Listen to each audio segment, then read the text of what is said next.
প্রিয় দর্শক, স্বাগতম আপনাদের নিজের চ্যানেল জীবনের গীতাতে। এখানে আমরা আলোচনা করি জীবনের গভীর সত্য, মানুষের দুঃখ কষ্ট, আনন্দ, সাফল্য এবং ব্যর্থতার পিছনের আসল কারণ, যা হাজার বছর আগে শ্রীকৃষ্ণ তার অমূল্য উপদেশের মাধ্যমে আমাদের বুঝিয়ে গেছেন ভগবদ্ গীতা এর মাধ্যমে। আজকের বিষয়টি এমন একটি অনুভূতি নিয়ে যা প্রতিটি মানুষের জীবনে বারবার আসে, রাগ। ছোট থেকে বড়, গরিব থেকে ধনী, শিক্ষিত থেকে অশিক্ষিত, কেউই এই রাগ থেকে সম্পূর্ণ মুক্ত নয়। কিন্তু প্রশ্ন হচ্ছে, এই রাগ কি আমাদের সাহায্য করে নাকি ধ্বংসের দিকে নিয়ে যায়? আজ আমরা জানব রাগ আসলে কি, কেন আসে এবং কিভাবে শ্রীকৃষ্ণের শিক্ষা অনুযায়ী আমরা এই রাগকে নিয়ন্ত্রণ করতে পারি। রাগ এমন একটি আগুন যা প্রথমে অন্যকে পোড়ানোর চেষ্টা করে, কিন্তু শেষে নিজেকেই পুড়িয়ে ফেলে। যখন আমরা রাগ করি তখন আমাদের চিন্তা ভাবনা, বিচার করার ক্ষমতা, এমনকি আমাদের ভালোবাসার সম্পর্কগুলোও ক্ষতিগ্রস্ত হয়। অনেক সময় আমরা রাগের মাথায় এমন কিছু কথা বলে ফেলি বা এমন কিছু কাজ করে ফেলি যার জন্য পরে গভীরভাবে অনুতপ্ত হই, কিন্তু তখন আর কিছু করার থাকে না। শ্রীকৃষ্ণ গীতায় বলেছেন, রাগ থেকে জন্ম নেয় মোহ বা বিভ্রান্তি, আর এই বিভ্রান্তি মানুষের স্মৃতি নষ্ট করে দেয়। স্মৃতি নষ্ট হয়ে গেলে মানুষ তার বুদ্ধি হারায়, আর বুদ্ধি হারালে তার পতন নিশ্চিত। এই কথাগুলো শুধু ধর্মীয় শিক্ষা নয়, এটি জীবনের বাস্তব সত্য। আমরা যদি আমাদের নিজের জীবনের দিকে তাকাই তাহলে দেখব, যত বড় সমস্যা, ঝগড়া, সম্পর্ক ভাঙা বা কষ্ট, সব কিছুর পেছনে কোনো না কোনোভাবে রাগ জড়িত। কখনো আমরা নিজের ওপর রাগ করি, কখনো অন্যের ওপর, আবার কখনো ভাগ্যের ওপর। কিন্তু এই রাগ আমাদের কোথায় নিয়ে যায়? শান্তির দিকে না অশান্তির দিকে? মানুষ যখন রাগ করে তখন সে নিজের ওপর নিয়ন্ত্রণ হারিয়ে ফেলে। সে এমন এক অবস্থায় চলে যায় যেখানে সে ঠিক ভুল বিচার করতে পারে না। এই অবস্থায় নেওয়া সিদ্ধান্ত প্রায় সব সময়ই ভুল হয়। তাই শ্রীকৃষ্ণ আমাদের শিখিয়েছেন, জীবনে সফল হতে হলে এবং শান্তিতে থাকতে হলে প্রথমে নিজের মনকে জয় করতে হবে।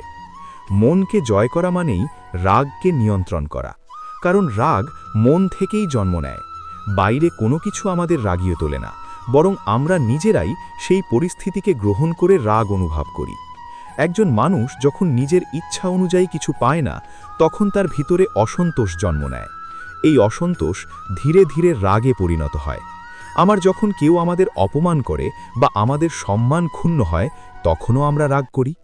কিন্তু শ্রীকৃষ্ণ বলেন, এই সব কিছুই সাময়িক। জীবনের প্রতিটি ঘটনা, প্রতিটি অনুভূতি, প্রতিটি সুখ দুঃখ সবই সময়ের সাথে পরিবর্তিত হয়।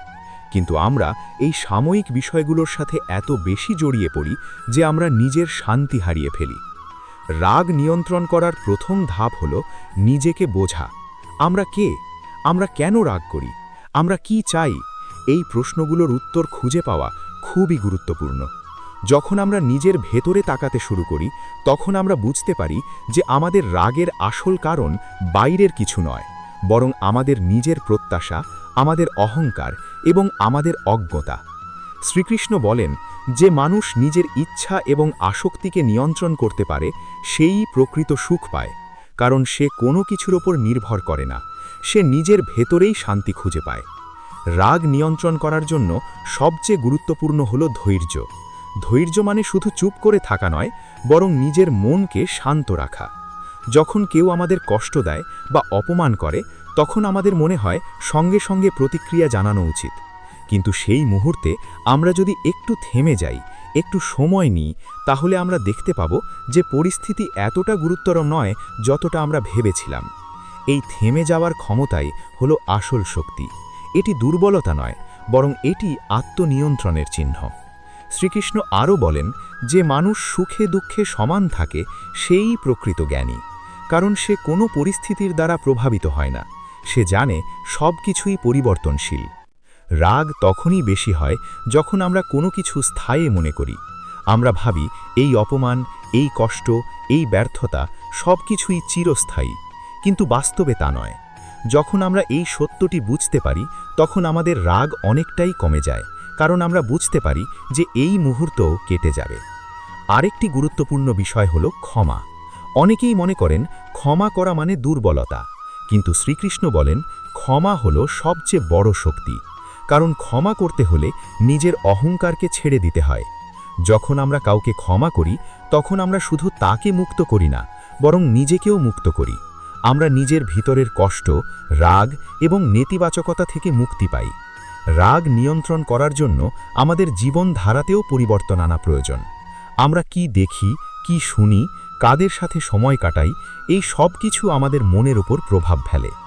যদি আমরা সব সময় নেতিবাচক মানুষ বা পরিবেশের মধ্যে থাকি, তাহলে আমাদের মনও নেতিবাচক হয়ে যাবে। আর তখন রাগ, হতাশা, দুশ্চিন্তা এই সব কিছুই আমাদের জীবনের অংশ হয়ে যাবে। কিন্তু যদি আমরা ইতিবাচক চিন্তা করি, ভালো বই পড়ি, ভালো মানুষের সাথে সময় কাটাই, তাহলে আমাদের মনও শান্ত হবে। শ্রীকৃষ্ণ আমাদের শিখিয়েছেন জীবনে সবচেয়ে বড় জয় হলো নিজের ওপর জয়। আমরা যদি নিজের মনকে নিয়ন্ত্রণ করতে পারি, তাহলে আমরা যে কোনো পরিস্থিতিতে শান্ত থাকতে পারব। রাগকে দমন করা নয়, বরং বুঝে নিয়ন্ত্রণ করা দরকার। কারণ রাগকে চেপে রাখলে তা একসময় বিস্ফোরণ ঘটায়। কিন্তু যদি আমরা রাগকে বুঝতে পারি, তার কারণ খুঁজে বের করতে পারি, তাহলে আমরা তা সহজেই নিয়ন্ত্রণ করতে পারব। এই শিক্ষা শুধু আধ্যাত্মিক নয়, এটি আমাদের প্রতিদিনের জীবনের জন্য অত্যন্ত প্রয়োজনীয়। পরিবারে, কর্মক্ষেত্রে, বন্ধুত্বে সব জায়গায় এই শিক্ষা আমাদের সাহায্য করতে পারে। আজকের এই আলোচনা যদি আপনি মন দিয়ে শোনেন এবং জীবনে প্রয়োগ করেন, তাহলে আপনি দেখবেন আপনার জীবন ধীরে ধীরে পরিবর্তন হতে শুরু করেছে। আপনি আগের মতো ছোট ছোট বিষয় নিয়ে রাগ করবেন না। আপনি বেশি শান্ত থাকবেন এবং আপনার সম্পর্কগুলোও আরও মজবুত হবে।